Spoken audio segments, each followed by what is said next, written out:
नमस्कार दोस्तों, स्वागत है आपका सागर उत्सव अकेडमी में। आज हम एक्सरसाइज 4.1 का क्वेश्चन नंबर सेकंड का सेकंड करेंगे। क्वेश्चन नंबर सेकंड में हमसे बोला हुआ है दो क्रमागत धनात्मक पूर्णांकों का गुणनफल 306 है। हमें पूर्णांकों को ज्ञात करना है।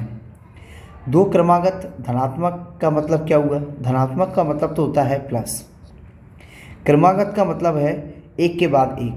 अब दो संख्या पूछी है यानी कि दो, एक के बाद एक का मतलब क्या होता है? जैसे कि एक आया, फिर दो आया, फिर तीन आया, फिर चार आया, फिर पाँच आया। अब हमें ये तो पता नहीं है कि कौन सी दो संख्या हैं, तो ऐसे में हम इन सभी गिनतियों में एक चीज़ कॉमन देखते हैं। क्या देखते हैं कि हर संख्या अपने से पहले से एक ज़्यादा है, यानी कि सब में एक जुड़ रहा है। एक में एक जुड़ा दो आ गया, दो में एक जुड़ा तीन आ गया, तीन में एक जुड़ा चार आ गया, चार में एक जुड़ा तो पाँच आ गया। ये इन सभी में कॉमन चीज़ है, यानी कि हमें यही मानना है। अगर हम मान लें कि कोई संख्या हमारी x है तो उसके बाद आने वाली संख्या में एक जुड़ेगा तो वो बनेगी x प्लस का 1। बस यही हमारी दो क्रमागत संख्या है। अब इन्हें हम लैंग्वेज में भी लिख लेते हैं कि क्या हमने माना है। इसे मिटा देते हैं। तो हमने लिखा माना दो क्रमागत धनात्मक पूर्णांक x, x प्लस 1 है, जैसे हमने पहले देख लिया था। अब जो देखा बोला हुआ क्वेश्चन में वो ले लेते हैं। उसने क्या बोला? दो क्रमागत धनात्मक पूर्णांकों का गुणनफल, दोनों का गुणनफल 306 है। तो प्रश्नानुसार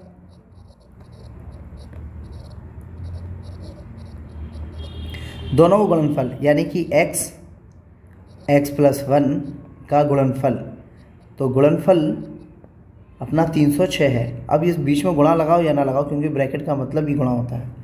अब गुणा कर देते हैं। x का x में करेंगे तो x स्क्वायर, x का 1 में करेंगे तो x, और 306 जब इस तरफ आएगा 306 को हम इधर लेके आएंगे तो माइनस का 306 बराबर में बचा 0।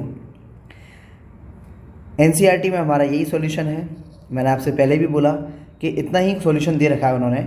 यदि आपको उन पूर्णांकों को ज्ञात करना है तो आप मुझे कमेंट में बोल दीजिए कि इस क्वेश्चन को सॉल्व कराएं, तो मैं इस क्वेश्चन को आगे भी सॉल्व करा दूंगा। फिलहाल अपना बुक में इतना ही आंसर है तो मैं भी इतना ही करा रहा हूँ। यदि वीडियो पसंद आया हो तो लाइक कर देना, इसके अलावा सब्सक्राइब कर दीजिए और वीडियो को ज़्यादा से ज़्यादा शेयर कीजिए। धन्यवाद।